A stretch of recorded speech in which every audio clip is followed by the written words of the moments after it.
It's 2022, and as the world slowly returns to the noise and chaos of what it was before the pandemic, it becomes more and more important to find time for yourself.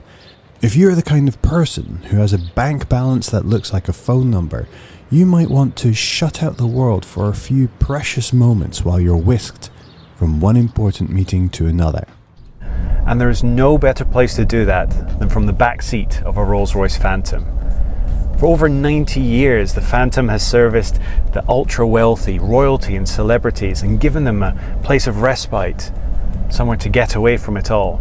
And so far, the story of the Phantom has had 7 chapters, and this is the beginning of chapter 8. For over 90 years, the Phantom has been predominantly sold to the passenger in the rear seats. Typically, the owner of a Phantom wanted to be driven, and the whole driving experience was catered towards that. Rolls-Royce, however, is changing. Now, the average age of a Rolls-Royce customer is 39, and even with the Phantom, more and more are being bought by customers who don't want to sit in the back, but rather up front. So this, the 8th generation Phantom, has been built with that in mind. No longer purely designed for a professional chauffeur to drive, now the person up front is just as demanding as the passenger. And everything from the ground up has been built with that principle in mind. And it starts with the chassis. This is built on an all-new platform, one that will underpin all new Rolls-Royces. It is monumentally stiffer than its predecessor and could have given Rolls-Royce a chunky weight saving. But instead of taking that, Rolls-Royce have re-added back in sound deadening, so the weight of the car comes right back up where it used to be at 2.5 tons. But that extra effort pays off, with noise being reduced an extra 10%, making this the quietest it absolutely could be. The tyres are also playing ball here. Continental developed over 100 prototypes before the tyre was perfected, with the right soft compound of rubber, the right interior structure and the minimum amount of road noise. Add to that the tricks that the Phantom already had, like double thickness glass in the windows, and the end result is quieter than it would be possible to imagine. Despite that extra weight though, the Phantom is no slouch. This car will be nippier than the previous one, mainly thanks to the all-new 6.75 litre twin turbocharged V12. Horsepower is up over 100 from the previous car, up to 563. You get over 660 foot-pounds of torque, and thanks to those turbochargers, you can get it as low down as 1700 RPM. The power band only lasts up to 2500 RPM, but thanks to the 8-speed ZF gearbox, you've got more than enough opportunity to use it to its full extent.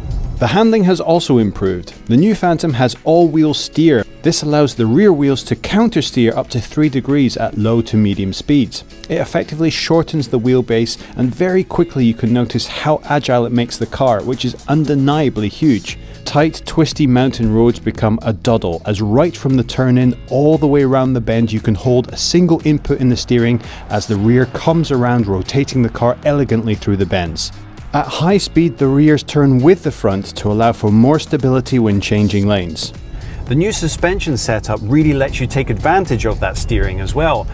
There's always a compromise between comfort and performance in suspension, and in previous generations of Phantom, the soft, wallowy nature that could soak up those bumps on the straights made tight, twisty corners a little bit unsettling. It would require a really skilled driver not to upset the car. But now, there is still that great softness, that great comfort on the straights. But if you get into some twisties and you really start to dig in, the car still remains level.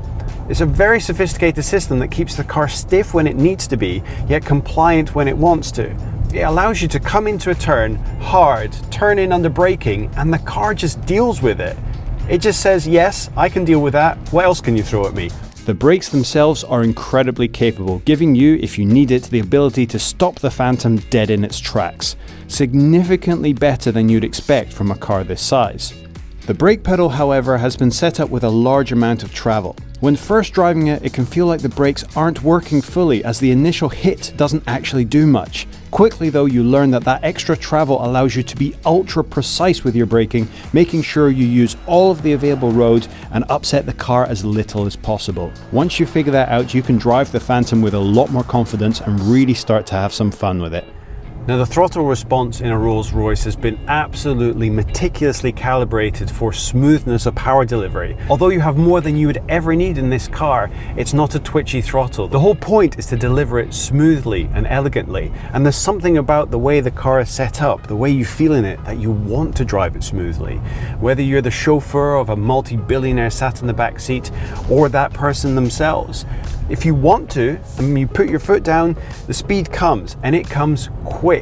The top speed will be unbelievably high if it wasn't limited to 155, and you can get there pretty quickly. You're not going to win any drag races in this thing, but you're certainly going to leave people in the dust if you try. But that's not the point. The performance is there just merely to move the bulk of this thing with effortless ease down the road. All of that comfort and performance though would be firmly undermined if the car didn't look the part, and luckily it does. The new design features the Pantheon grille that for the first time has been fully integrated into the front of the car rather than mounted on it. It's also the largest ever fitted to a Rolls-Royce. It gives the car an incredibly imposing face that's going to be hard to miss. Its almost fully flat, incredibly tall, monolithic front is a statement in its own right. All of the key lines either return back on themselves, like the metal strip around the windshield, or fade towards the rear with coach lines and metal creases fading away to nothing as they sweep to the rear. The back looks similar to the boat tail motif that adorned some of the most exclusive cars of the past and tapers the car off slightly to reduce the bulk at the rear. It's not a subtle car, but neither does it scream too loudly. It quietly arrives and announces itself and basks in the admiration of all that see it. Now, the quality of the interior is an area where Rolls-Royce arguably had the least amount to improve, and certainly everything you touch and smell is the highest possible quality. It's a really nice place to be, and it always has been. But the infotainment system was definitely a place where Rolls-Royce needed to step up. The previous Phantom was getting a little bit long in the tooth in that regard, and Rolls-Royce have stepped up. The new system, which inherits a lot from parent company BMW, is a pleasure to use, and although the things like Apple CarPlay or Android Auto are of course missing, the bespoke nature fits in with the whole theme of the car. You can control the media from the front or the back, and it is a pleasure to behold, and the sound system in this thing is absolutely phenomenal. If you like your Pink Floyd, this is the best place on the planet to listen to it. But there is one key addition to this car that makes this generation of Phantom different and might have an impact on how this car is perceived in the future. Sealed behind this large piece of uninterrupted glass sits not only the instrument binnacles and the infotainment system, but a piece of art that customers can commission from any artist or any idea that they have. The flexibility of it is endless. This is a blank canvas for customers to completely make their car their own. It's hard to convey just how much this will affect the car in the future. Now, if you imagine in 30, 40, 50 years time when cars like this might be sat on the green at Pebble Beach, the infotainment system will have dated. The screens will seem laughably old, but the ability to retract them and reveal this gorgeous artwork behind it gives the car a timeless quality while also being up to date. It'll be really interesting to see what customers do, who they work with, which artists get involved, and how creative people can be with this opportunity. The new improvements to the Phantom make it for me a car that's truly as much fun to drive as to be a passenger in the back, and that's saying something considering how comfortable it is to be back there. The Rolls-Royce lineup now ranges from the two-door convertible of the Dawn to the luxury SUV that is the Cullinan, and all offer a real Rolls-Royce experience. But if you're someone for whom money is no object, and you truly want the world to marvel at your status as you waft by in total serene comfort, whether you're in the back seat or up front, there really isn't anything like a Rolls-Royce Phantom. It truly is just built for billionaires, but you don't need a penny in the bank to be able to recognize that this car is something special. Thank you so much for watching. We hope you enjoy looking back on the epic car that is the Rolls-Royce Phantom. We are so close to 1 million subscribers. If you haven't already, please consider hitting that button. You could be the person that takes us over that epic milestone.